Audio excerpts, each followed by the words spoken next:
descriptive et puis de la description d'environnement de recherche, et également un peu de témoignages de choses qui se passent dans l'environnement dans lequel je suis en ce moment, qui est Valve. Et le maître mot est écosystème. On a beaucoup entendu parler de cela. Je vais illustrer avec une photo que je n'ai malheureusement pas, et celle-ci. C'est un écosystème en bonne santé, un récif de corail, avec tout plein d'organismes qui cohabitent, parfois s'entraident, des fois ne s'entraident pas, mais en tout cas vivent ensemble. Et le but de ce type d'organisme, le corail est un organisme, eh bien, c'est de résister le plus longtemps possible à tous les bons et mauvais mots.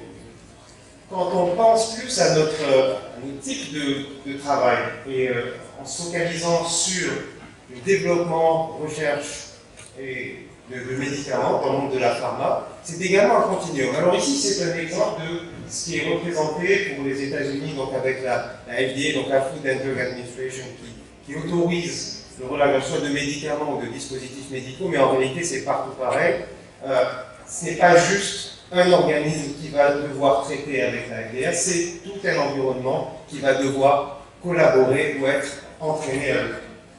En ce qui nous concerne, on va se retrouver aussi bien universités, hôpitaux, entreprises, dans ce point-là en haut à gauche, qui est celui de la génération du savoir, de la connaissance. Et ce savoir-là va devoir transiter et être échangé avec différents partenaires, comme les CRO, par exemple, si on fait de la recherche clinique avec des tiers, on va devoir travailler avec des personnes qui vont évaluer si le médicament est toxique ou pas, avec des groupes qui vont peut-être aller vers du brevet. Donc tout ça, ce sont des environnements qui coexistent. Et quand on se focalise sur le point en haut à gauche, un des grands changements qui a lieu, mais qui est assez naturel, c'est que plus personne ne travaille seul dans son coin. Ça ne marche pas. C'est possible. C'est ce que faisait Archimède il y a très longtemps. Mais en réalité, ça ne fonctionne pas, surtout quand on est dans des situations multidisciplinaires où il faut beaucoup de typologies de savoir, avec des personnes qui sont toutes très bonnes dans leur domaine. Et la question, c'est comment faire travailler ensemble des stars. Parfois c'est compliqué, parfois c'est faisable. Et donc c'est un effort à faire. Et c'est un effort où il faut mettre de l'énergie. Je vais vous donner un certain nombre d'illustrations, et je vais prendre le rôle d'agent immobilier pour reprendre une terminologie anglo-saxonne. Quand on veut acheter quelque chose quelque part, les anglo-saxons disent « location is important ». On le sait très bien, on va acheter un bien. Si c'est proche d'une sortie d'autoroute, c'est mieux que si c'est très loin de la sortie d'autoroute. Et donc, un premier exemple est celui d'une université que le professeur Charon connaît très bien, qui est Stanford. Et donc, au milieu du campus de Stanford, il y a eu cette réflexion se disant que pour le domaine biomédical, il serait intéressant de faire collaborer les sciences fondamentales, en particulier la biologie, la médecine, l'ingénierie, incluant les mathématiques et l'informatique. Les Américains, des fois, avec leur fondation, mettent beaucoup d'argent dans ce type de projet. Ils ont pris cette zone qui était un parking ou une zone verte, je ne la connaissais pas, donc j'ai eu l'occasion de visiter ce centre, mis beaucoup d'argent, tout le monde sait mettre beaucoup d'argent, et on construit un centre de recherche en forme de fer à cheval, convivial, dans lequel les groupes résidents dans ce centre de recherche étaient des groupes qui proposaient un projet avec au moins 2 parties, biologie et médecine, biologie et ingénierie, ou les 3, il fallait être 2, proposaient ce projet-là, et s'ils l'obtenaient avec des financements internes de Stanford, qui en a beaucoup, ils pouvaient dérouler leur projet pendant 5 ans.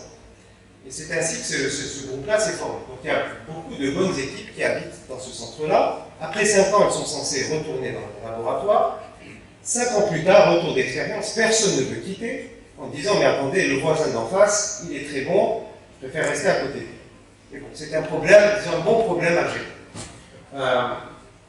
Toujours dans cette question-là, alors justement, Stanford BioX, c'est l'association virtuelle des chercheurs, des professeurs, en fait, de ces différents instituts qui ont souvent des programmes 2 à 2 ou 3 à 3. Ils sortent des projets, des articles, etc. Un exemple très récent qui nous concerne, étant nous-mêmes dans notre centre à Grenoble, travaillant beaucoup sur les neurosciences, un article très récent dans Nature qui montre que justement les gliomes de haut grade sont connectés au micro-environnement proche à travers des synapses. Et donc en plus de ce que Volkmann a montré il y a bien un petit moment déjà, en plus de la néoangiogénèse, en plus des interactions nouvelles, il y a aussi cette interaction électrique entre les gliomes et l'environnement, qui certainement va devoir s'additionner. Et je vois du travail pour monsieur le docteur Paramano à ce sujet, à un moment de...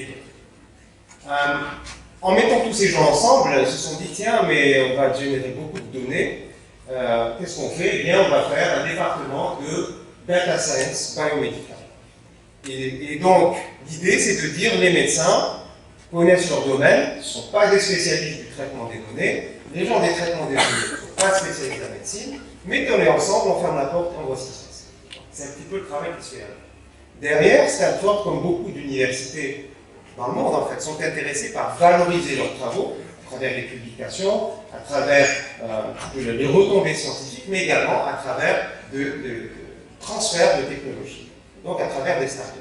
Dans cet environnement-là, c'est créé un environnement qui s'appelle biodesign, donc toujours avec ces trois entités, l'ingénierie, la médecine, la biologie, un peu de management et beaucoup d'expertise en développement d'entreprise. Souvent, ce sont des coachs qui viennent là-dedans pour essayer de monter des projets de nouveau avec des personnes qui sont déjà formées. Donc, ce n'est pas nécessairement pour des étudiants de première année, pour des personnes qui ont une expérience, qui sont en doctorat, qui finissent et qui se disent, tiens, on a une idée. Et ça, demain, donc, je ne vais pas disons, révéler tout ce qui se fait là-dedans, ça va être pour les étudiants demain, pour le workshop de Startup 2.0, mais simplement, le modèle et le biais qui est pris, c'est un biais de clinique, en se disant, il y a des besoins au niveau clinique qui sont bien connus des cliniciens, mais pas connus des non-cliniciens. Et donc, chaque année, un département, un service ouvre ses portes à ces équipes-là, qui sont multidisciplinaires par obligation, et qui peuvent passer 2 mois en allant questionner le chef de service, l'infirmier, l'informaticien, quiconque, en disant, mais quels sont vos problèmes? Et je vous laisse imaginer la suite. Donc c'est un petit peu ce genre de travail qui se fait là-dedans. Donc là, on quitte les États-Unis pour aller dans le nord-est de la France, Strasbourg. Et là, en fait, à Strasbourg, il y a un campus qui s'est créé autour de l'hôpital. Là aussi, la localisation est importante. Donc là, on est au centre-ville. Là, vous voyez encore une fois une nouvelle map de la ville. Et de part et d'autre de l'hôpital, des instituts se sont mis à pousser, pas par magie, mais par design, avec de la biologie, avec de la formation, avec des incubateurs de start-up, avec un institut qui travaille plutôt sur le développement des matériaux. Ce campus-là étant plus focalisé sur les technologies médicales. Et l'idée étant, maintenant que vous êtes ensemble, la région donc l'équipe va mettre du financement, le privé va peut-être mettre du financement, ou en tout cas des équipements, et à vous de faire quelque chose.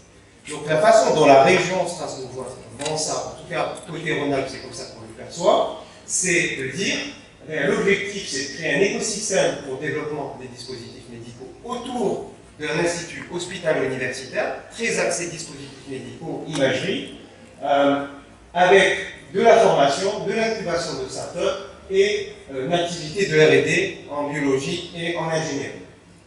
Pour attirer les gens, on leur dit, mais vous savez, on a des prix Nobel autour de nous, ça n'a pas besoin d'être des prix Nobel, mais en tout cas des chercheurs que l'on peut mettre en avant, qui sont charismatiques, une visibilité internationale et régionale, Strasbourg étant proche de l'Allemagne et de la France.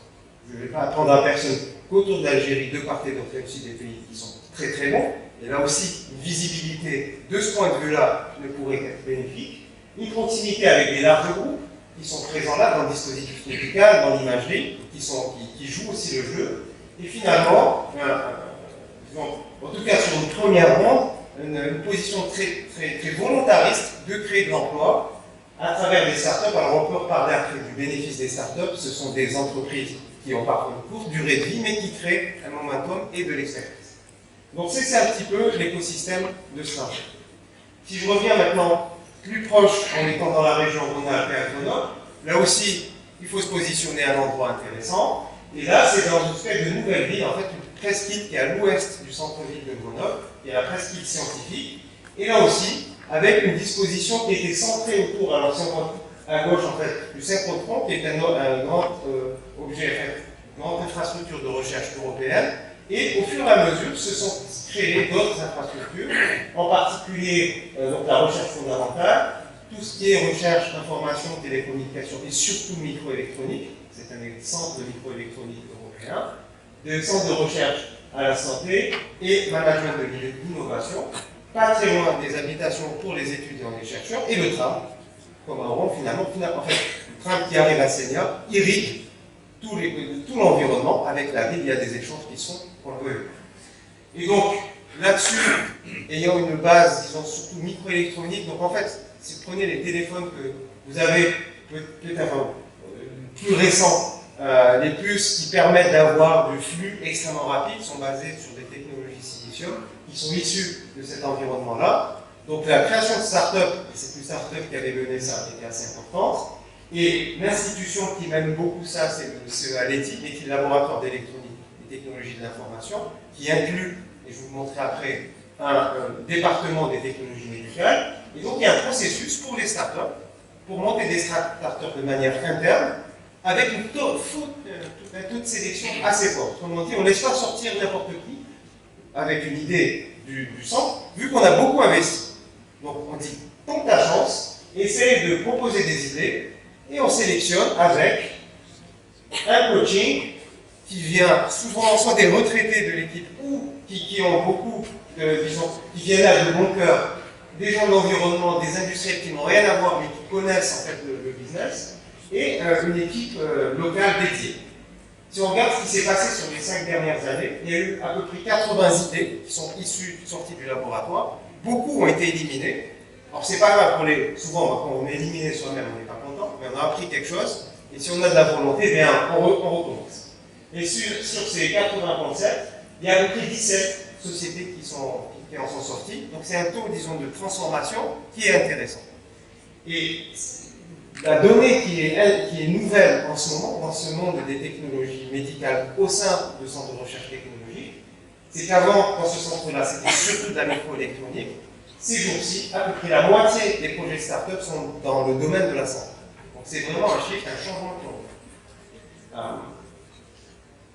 Comment ça se passe? C'est qu'il y a en fait tout un environnement de technologies qui ne sont pas pour la santé, donc des plateaux et des plateformes de développement pour la microélectronique, pour l'optique, pour l'analyse de données, et qui sont un petit peu hackés, capturés par les gens des technologies médicales pour essayer de développer des projets autour des besoins patients, des besoins médicaux et aussi des besoins de l'industrie. Parce que si personne n'en a besoin, ça ne sert à rien de le développer, c'est un petit peu le concept.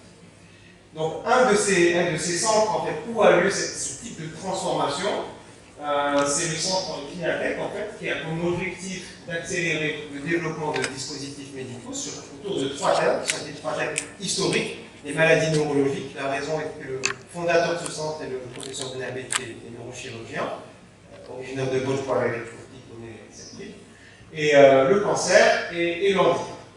Il y a à peu près 80 personnes, des biologistes, des mathématiciens, des ingénieurs et beaucoup de bonne volonté. Un certain nombre de projets, toujours autour des dispositifs médicaux. Je ne vais pas entrer en détail dans tous, mais celui qui nous intéresse pas mal ces temps-ci, c'est le projet pour la maladie de Parkinson, pour l'utilisation de la lumière proche infrarouge intracrânienne, pour stopper ou en tout cas freiner la dégénérescence des neurones dopaminergiques de la substance noire, et des travaux autour de l'hypothermie focalisée, avec le développement de dispositifs médicaux de ce point de vue-là, pour bloquer les épilepsies pharmacorésistantes, et un travail un peu plus précoce pour limiter la récidive, en tout cas pour les vieux glaçons. Donc ça, c'est vraiment un travail un peu plus fondamental.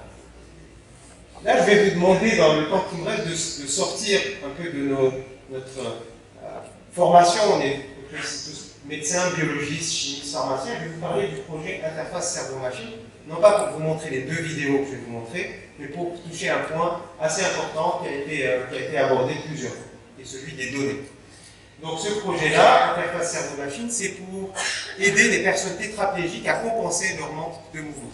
La tétraplégie, on arrive à imaginer le mouvement encore, mais on n'arrive pas à l'exécuter. Il était possible de développer un dispositif implantable de grade 3 avec des électrodes qui captent les signaux neuronaux qui correspondent à l'intention de mouvement. Ceci est envoyé par radiofréquence à l'extérieur sans fil, décodé en temps réel par des algorithmes, c'est le point le plus important. Et cet ordre-là est relayé à un effecteur, un exosquelette ou une chaise roulante pour effectuer le mouvement. Donc ça, c'est ce qui a été un peu fait par Sketch par des collègues il y a plusieurs années. Un essai clinique est en cours. Ici, on a le patient qui s'appelle Thibault, qui a cette implantation bilatérale, qui arrive à imaginer des mouvements, décodage en temps réel, et là, il est dans un exosquelette qui fait bouger parce qu'il reçoit l'instruction de faire un mouvement de jambe inférieure, et il le fait. Donc c'est relativement simple pour les gens du BCI, parce que c'est un switch, il marche ou ne marche pas. Ce qui est plus compliqué, c'est ce qui vient là, c'est d'essayer par les membres supérieurs d'atteindre des cibles en 3 dimensions, avec un contrôle bilatéral, avec un modèle algorithmique qui est simple. Donc c'est un petit peu la nouveauté du domaine. Donc l'équipe continue à travailler, c'est encore de la recherche, c'est pas tout de suite que ça va aller chez le patient, mais c'est en cours. Ce qui est important, c'est que sur les 17 brevets que l'équipe a déposés en 10 ans, 14 sont dans le domaine du décodage de l'intelligence artificielle. C'est pas dans le matériel, c'est pas dans l'exosquelette, c'est là. Avec pas mal aussi de papier. Donc d'abord on pose le brevet, après on publie. Donc l'un n'est pas exclusif de l'autre. Et plus récemment, on a démarré 2 projets avec une thèse et un projet postdoc pour travailler sur du deep learning, qui est une variante du machine learning, en se disant peut-être que ça va fonctionner. Donc ça, c'est de la recherche. Donc c'est un petit peu où on est. Alors, là aussi, je vais vous demander de faire un deuxième effort mental, supposant qu'on soit tous, non pas biologistes, médecins, chimistes, botanistes, mais qu'on soit tous des informaticiens dans cette salle maintenant. Et qu'on soit tous des data scientists. Ce que fait un informaticien qui traite les données, mais il a une formation d'informaticien, il sait travailler sur les bases de données, on a une méthode scientifique pour le faire, donc c'est une science, c'est pas juste un service. On est fort en maths, on travaille avec des matheux, on est fort en statistique, on sait faire du computing avancé, on sait faire la visualisation des data, et on sait faire des logiciels, des softwares avec disons, brio. Par contre, c'est ça qu'on sait faire. Mais on a besoin d'experts d'un domaine précis pour appliquer ce type d'expertise. Par exemple, des data scientists peuvent très bien travailler avec des spécialistes de la recherche pétrolière, tout comme des gens de foresterie, tout comme avec des biologistes et des médecins. Peu importe. Par contre, il faut ce lien, il faut connaître le contexte pour pouvoir développer les méthodes de manière adéquate. De la même manière, si on revient maintenant à qui nous sommes, nous, peut-être certains d'entre vous, mais en tout cas personnellement, je ne suis pas un data scientist. J'ai besoin d'un data scientist pour faire quelque chose. Donc il faut qu'il y ait une transaction à un moment donné, et dans tous les pays ça se passe, c'est pas que par altruisme, c'est par obligation. Donc c'est un effort à faire. Et donc nous on se trouve dans ce cercle-là, et donc cette flèche qui est unilatérale, en réalité, elle est bilatérale. Petite digression, en ce moment, il y a énormément de données scientifiques qui sont générées, la plupart ne sont pas traitées, et dans le monde de la génomique, c'est pas les éminents collègues qui sont ici que je vais le dire, c'est que le challenge, c'est plus exactement de capturer ces données, encore qu'il faut le faire très bien, mais c'est surtout d'analyser et d'interpréter, et ça prend, à la fin, ça prend toujours des personnes, des gens qui sont spécialistes, qui connaissent la question médicale ou biologique. Et c'est aussi donc une richesse en se disant, si on a des personnes qui ont cette compétence, des fois, il n'est pas utile, pas nécessaire d'avoir généré les données, mais se positionner en traiteur de données, entre guillemets, ça peut être bon en parallèle de ce qu'on fait pareil. Le dernier point de cette location is important, c'est ce qui concerne les laboratoires centraux et les communautés virtuelles. Et un exemple qui je trouve intéressant, c'est celui des produits naturels. Donc, dans tous les pays au monde, les chercheurs travaillent sur des produits naturels, sur des plantes ou organismes multiples et variés, pour les cartographier, pour les analyser et pour regarder ce qu'il y a à l'intérieur. L'Institut national du cancer aux États-Unis, comme d'autres, travaillent là-dessus depuis les années 50, mais c'est qu'en 2018, en fait, je le montre ici, ce n'est qu'en 2018 qu'il y a un effort qui a été mis en place pour se dire il est nécessaire d'avoir un labo central qui puisse préparer des échantillons pour toute la communauté, pour la recherche propre, mais pour les autres également. Et ceci, avec un objectif justement de créer ces technologies et avoir, ça c'est l'objectif, d'avoir 1 million de fractions qui soient disponibles pour tout le monde, mais peu importe le chiffre. Mais surtout, d'avoir une base de données et des ressources bioinformatiques internes mais aussi pour l'externe. Donc ça c'est quelque chose qui se fait en ce moment. Le NCI va collecter en collaboration ou pas ce qu'ils peuvent là où ils peuvent. Donc autrement dit, la matière première est importante. Donc, quand on l'a bien annoté, caractérisé, eh bien, les collabs sont très très importants. Et derrière, en fait, il y a tout un pipeline qui est développé, en particulier autour d'un petit instrument qui permet de faire le fractionnement d'extraits pour aller justement après interroger ces extraits-là dans divers types de modèles, soit cellulaires, soit animaux, que ce soit en oncologie ou dans d'autres domaines. Alors le point important, ce n'est pas comment il le faut, mais simplement qu'il y a une matrice justement qui est liée à la préparation d'échantillons pour faire de l'extraction, qui n'est pas à la portée de tous les laboratoires, mais qui peuvent être, entre guillemets, sous-traités à ce laboratoire central, qui fait sa recherche par lui. Donc ça, c'est quelque chose qui est très important.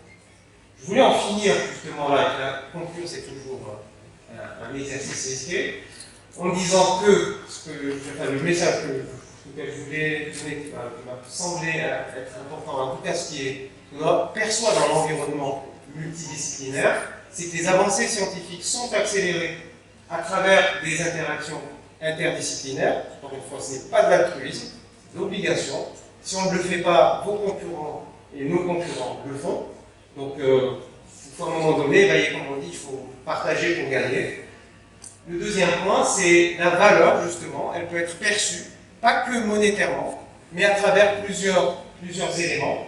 Et beaucoup sont déjà en place, qui est la formation. C'est justement la manipulation. Alors, sous manipulation, vous mettez les concepts que vous voulez, des échantillons et des données, donc le début et la fin.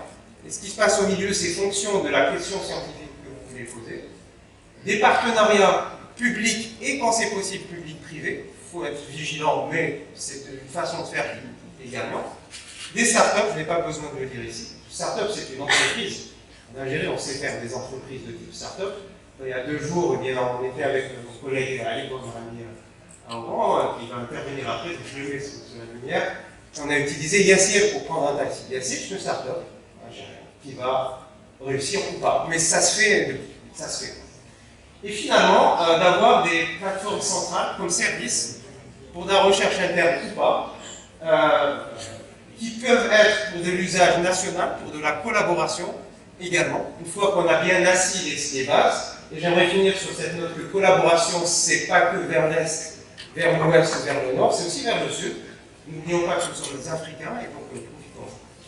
Et j'aimerais vous remercier pour cette note.